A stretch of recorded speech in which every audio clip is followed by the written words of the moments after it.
The Garcia family left early that morning for a weekend trip.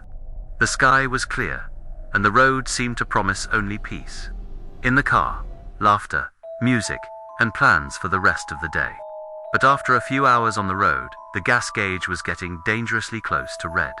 "Honey, we're almost out of gas," said the father, looking in the rearview mirror at his sleeping daughter. Soon they spotted an isolated gas station, old, but apparently still operating. No one was around, but the lights were on, and the pumps were still running. They refueled in silence. Everything seemed ... strange. The silence hung thick in the air. No cars passed, no birds sang. When returned to the car and turned the key, ready to start it, a blinding metallic flash cut through the sky, illuminating everything for a second. Instinctively, he slammed on the brakes. "What was that?" he muttered. He looked to the side. The passenger seat was empty. His heart pounding, he rushed out of the car, shouting, "Mariana! Clara!" But there was no answer. He ran between the gas station buildings, but found nothing.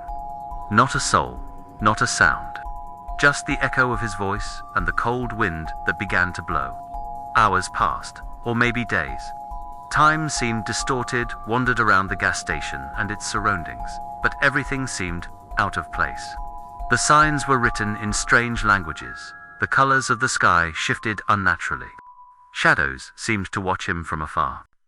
He encountered empty-eyed creatures, saw distorted versions of himself reflected in the windows of abandoned cars. He was trapped in a place that seemed to be his world, but with different rules, like a dark parallel universe.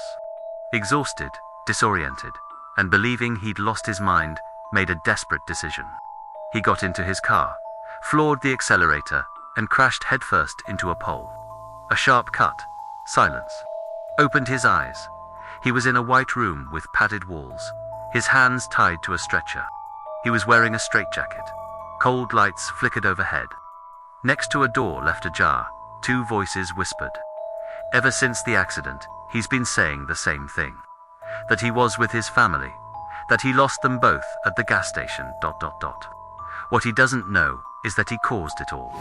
He fled the hospital after the first accident, stole a bus, and crashed it into dozens of passengers. Only he survived. And he keeps asking about his wife and daughter. But they died 5 years ago, in the first accident. Eyes filled with tears. Deep in his mind, the sky still shone brightly.